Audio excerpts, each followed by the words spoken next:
can't let people come into your house and just do what you want. Do what they want. The energy necessary to do what we need to do was not there tonight. Super disappointed, and this one stings. And I told him I hope that it hurts. It should hurt if you care about it. It should hurt really bad. Um, and I didn't even play, so yeah. Doug, Malik and DeMar talked about how they thought in the second half the offense kind of became a little stagnant.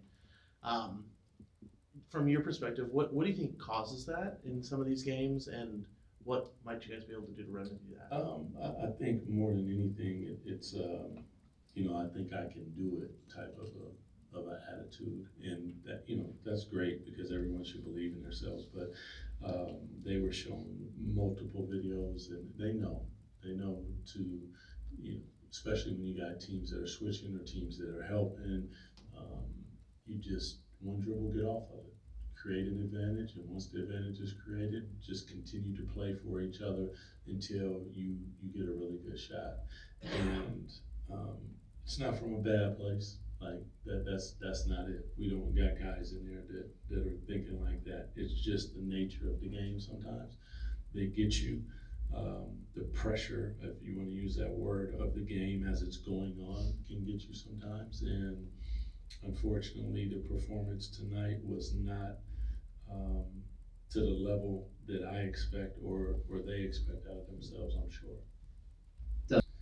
Um, again, it's kind of the same question that he asked. So, really, to be honest, it's like in your mind, you think that I can do it right now instead of trusting your teammates and trusting yourself to get off the basketball. Use your superpower to create an advantage for somebody else, and that's a selfless act that you just. And it's not like I said coming from a selfish place. It's just the nature of the game. I've been there. Played on a team that moved the ball a whole lot, but did we have every quarter that was like that? And people remember it like that, but it was not always like that. It happened sometimes, and unfortunately for us, it happened versus a team that we should beat, especially at home, especially in the moment that we're in right now as we search down the road, down the towards the end of the season. But again, you got guys out, guys coming back, and now you got to assimilate them back in, and that gets difficult. Lineups change and different things, so you're trying to find that rhythm, and you're playing against a team that really isn't trying to find a rhythm. They're just trying to play hard. So all of a sudden they find a game, and when you look down, all of a sudden you find yourself in a bad way. A lot of points from three in the first half and not many in the paint, and then sort of the inverse in that second half. What do you think of the difference in shot profile and what kind of led to that? I think all three of you guys asked the same question, so I pretty much just answered it. Yeah. You touched on players being in and out and, needing to find some consistency, to finish the year. Do you think that, knowing the difficult road ahead to get into the postseason, do you think this is a game, like you said, you should have won, but do you think guys kind of overlooked the Bulls? No, I don't think that they overlooked them. I think that to all three of their questions, you don't overlook them. You think that you can do it instead of doing it the right way. And the right way can be boring sometimes. And when I look down at the stat sheet, 27 assists, yeah, but we should be well over 30. 39 threes, not enough. Defensively, not protecting the paint. Like, you go on and on about all the little things that we talk about and that they know and that they will come out and do better, but that doesn't help the feeling that you feel at this moment right now because you let something slip away. Coach Christie, Coby White, 15 points in the third, 16 points in the fourth. What did you see there? How he kind of got away with a runaway train? Yeah, spectacular player. I'm a fan of Coby's actually. He just put his head down and he just said, "I want it. I'm gonna go get it." And they already know how I feel about that.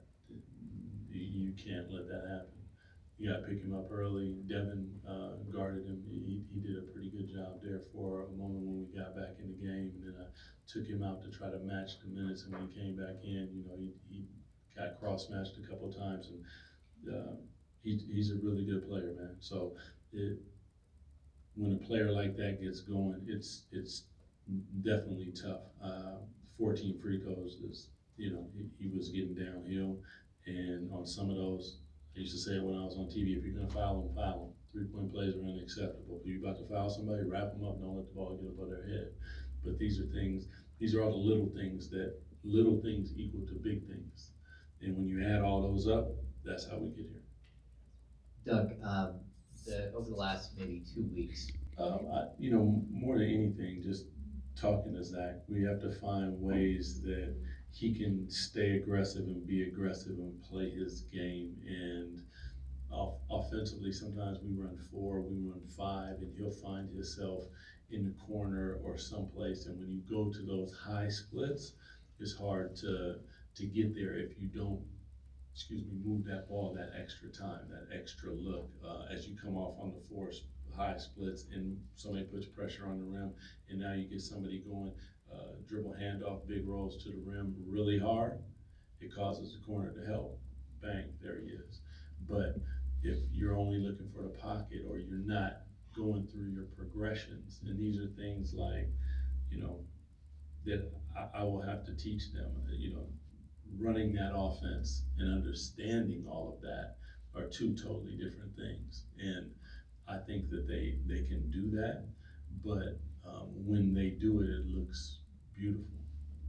But when you don't look through your progressions, that's where a guy like Zach will get lost. And we need him to be Zach LaVine. We need him to be aggressive and stay aggressive. And he understands that. And we'll watch film and talk to him about different areas, and making sure that we are running things that put the ball in his hands for him to make decisions that we've seen him make his whole career. And that is an aggressive Zach LaVine. So am I worried? No, I'm not worried. But it feels like crap. Yeah, appreciate you. Thanks, Coach.